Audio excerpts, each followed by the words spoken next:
समझ में नहीं आती थी। बार बार वो कहते थे 25% दे दिया। हमने ये कहा दादा आप ये बताओ कि हम 15 साल से, कोई 10 साल से, कोई 5 साल से काम कर रहा है। अब ये व्यक्ति 15 साल काम करने के बाद अगले दिन की गारंटी नहीं है। कोई ट्रांसफर से आ गया, कोई सीधी भर्ती से आ गया, कोई प्रमोशन से आ गया, बाहर हो गए, हम कहाँ जाएंगे?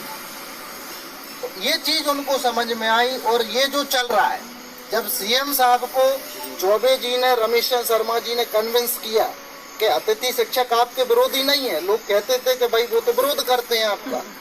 हमने कहा बताइए कहाँ विरोध करते हैं, कौन विरोध करते हैं?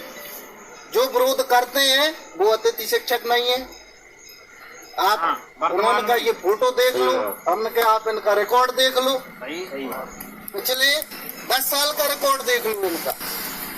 ये अतिथि शिक्षक है ही नहीं।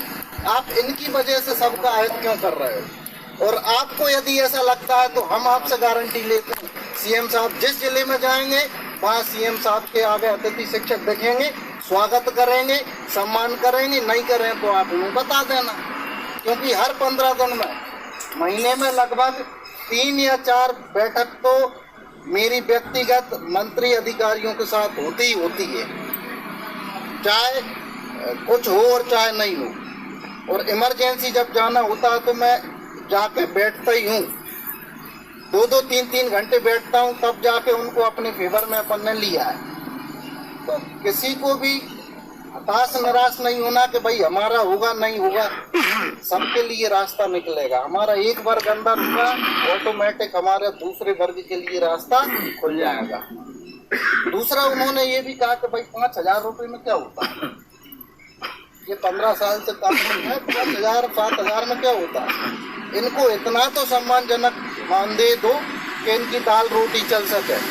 और सिर्फ चौबे जी को धन्यवाद देता हूँ, उन्होंने तो ये कहा कि इनकी तनख्वाह 20,000 से कम ना हो। बहुत बढ़िया, बहुत बढ़िया। शर्मा जी से सबके सामने ये कहा इनकी सैलरी 20,000 से कम नहीं होना चाहिए। मैं साहब से मैं बात करूंगा। और चूंकि सिर्फ चौबे जी और रमेश शर्मा जी एकमात्र ऐसे व्यक्ति हैं जो सीएम साहब के बहुत क्लोज हैं, सुबह शाम चाय पर उनकी चर्चा होती है। और जिधर उन्होंने डाइवर्ट कर दिया करवाएंगे वही। राजगढ़ में जो संघ के व्यक्ति जिनसे मिलने गया था, उन्होंने शिक्षा मंत्री को फोन लगाया। मंत्री जी ने ये कहा कि सीएम साहब ने रमेश शर्मा जी को बोल दिया है, वो ही अतिथि शिक्षकों के हित में नीति बनवा रहे हैं, जो भी करेंगे वो ही करेंगे। मैं तो साइन करना है, साहब भी तैयार है, मैं भी तैयार हूं। और कोई अलग नहीं है। राजगढ़ जाने के लिए मुझे खान साहब ने फोन किया था, पीएम भाई ने लगाया था कि यार परिहार जी हम लोग नहीं आ पाएंगे, और उनका कहना था हम अध्यक्ष से ही बात करेंगे। 180 किलोमीटर गाड़ी चला के छापी हेड़ा गया, छापी हेड़ा से 180 किलोमीटर अकेला वापस रात में 10 बजे आया। छापी हेड़ा से पचौर तक 20 किलोमीटर पानी में भी चला। 10 मीटर। तो ये सब तो चलता रहेगा। लोग क्या कर रहे थे, मोड़ी दिखे गए तुम। ये चीजें छोड़ दी। पहले मुझे लगता था काफी समय तो मैं तो एक पंथ 2 आदमी हो जाओ तो क्या बुराई है यार भैया। जापान से गए थे ये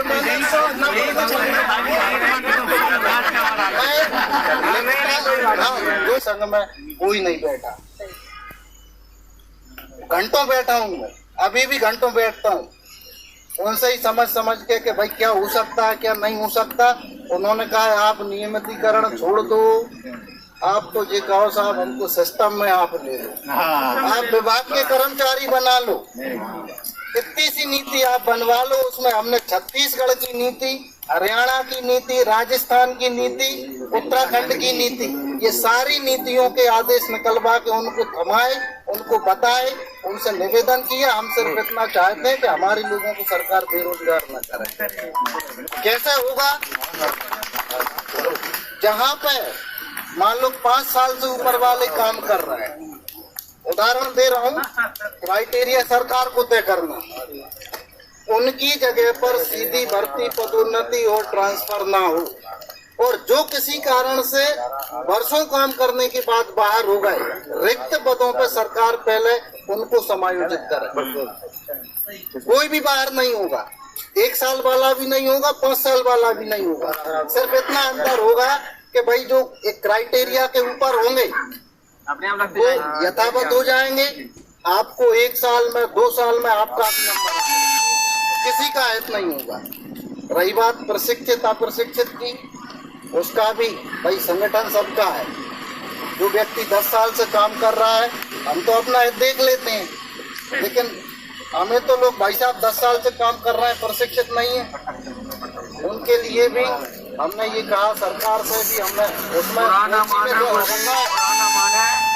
आप नहीं ऑपरेशन क्वालिटी योजना से रुको, अभी सरकार ने आपको बुलाया जाएगा, मैं बुलाया आपकी ही मध्य प्रदेश सरकार ने शिक्षा कर्मी, गुरुजी और अध्यापकों को मध्य प्रदेश सरकार ने जो अप्रशिक्षित थे उनकी सैलरी नहीं बढ़ाई, उनको यथावत रहने दिया। उनका जब आप प्रशिक्षित हो जाओगे आपकी सैलरी बढ़ा देंगे, आपको परमानेंट कर देंगे, नहीं तो आप गुरुजी बने रहोगे। अभी भी बहुत सारे गुरुजी ऐसे हैं जो प्रशिक्षित नहीं है, उनको कोई 5-7 हजार रुपये मिल रहा है। जिसका जो प्रशिक्षित हो जाएगा उसको रेगुलर कर दिया।